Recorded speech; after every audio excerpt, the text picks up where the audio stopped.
Hello friends, welcome back to our channel. இன்றைக்கி நம்ம சேனலில் என்ன பார்க்க போகிறோம் அப்படின்னா, டேஸ்டியான ரவா கிச்சடி எப்படி செய்யலாம் தான் பார்க்க போகிறோம். அதுக்கு வந்து ஸ்டவ் ஆன் பண்ணிவிட்டு ஒரு கடாயில் தேவையான அளவுக்கு எண்ணெய் ஊற்றிக்கோங்க.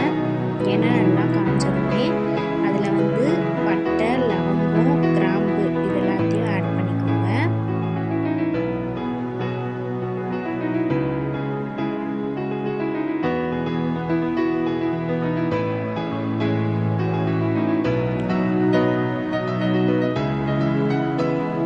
பொரிஞ்சதுமே அதில் வந்து நீல வாக்கில் கட் பண்ணி வச்சுருக்க பூண்டும் பச்சை மிளகாவும் கொஞ்சம் ஆட் பண்ணிக்கோங்க. பச்சை மிளகாய் மட்டும்தான் நமக்கு காரம், வேறு எதுவுமே காரம் இல்லை. அது உங்களுக்கு டேஸ்ட்டுக்கு தகுந்த மாதிரி நீங்கள் ஆட் பண்ணிக்கோங்க. அது பொரிஞ்சதுமே ஒரு 3 வெங்காயம் நீல வாக்கில் கட் பண்ணி அதையும் ஆட் பண்ணிக்கோங்க.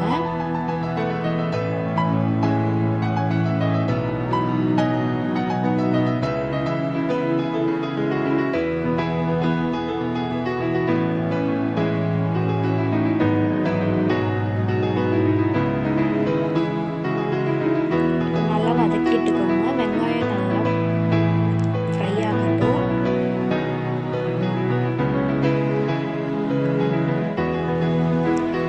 ஒரு 3 மினிட்ஸ் அப்படியே நல்லா வதங்கட்டும். அது வதங்கினோடனே கொஞ்சம் இஞ்சி பூண்டு பேஸ்ட் ஆட் பண்ணிக்கோங்க.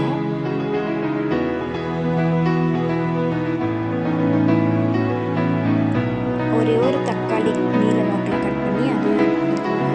அதையும் கொஞ்சம் நல்லா வதக்கிட்டுக்கோங்க.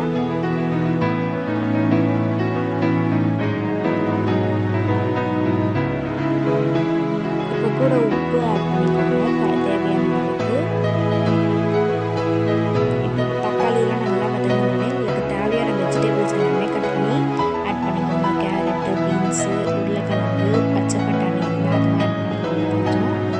இப்போ கொஞ்சம் நேரம் மூடி போட்டு அந்த காய் நல்லா வேகட்டும்.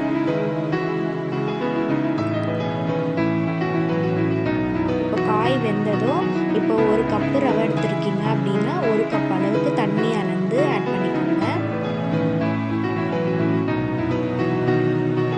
அந்த தண்ணியிலே கொஞ்சம் வந்து மஞ்சள் தூள் ஆட் பண்ணிக்கோங்க. இல்லைன்னா கலர் பொடி இருந்தாலும் கொஞ்சம் ஆட் பண்ணிக்கலாம். நான் மஞ்சள் தூள் ஆட் பண்ணியிருக்கேன் கலர் வரணுன்றதுக்காக. இப்போ கொஞ்சம் நேரம் மூடி போட்டு வச்சிங்கன்னா தண்ணி நல்லா கொதிச்சிடும். இந்த டைமில் நீங்கள் அளந்து வச்சுருக்க ரவையை போட்டு கொஞ்சம் கொஞ்சமாக கைவிடாமல் கிண்டிகிட்டே இருக்கணும். கொஞ்சம் விட்டிங்கன்னா கட்டி ஆகிடும் ரவை, அதை பார்த்துக்கோங்க.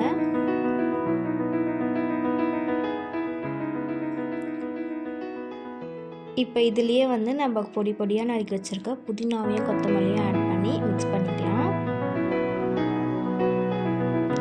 இப்போ வந்து நெய் டேஸ்ட்டுக்காக கொஞ்சம் ஆட் பண்ணிக்கோங்க. மிக்ஸ் பண்ணி எடுத்துட்டிங்க அப்படின்னா டேஸ்டியான ரவா கிச்சடி ரெடி ஆகிடும்.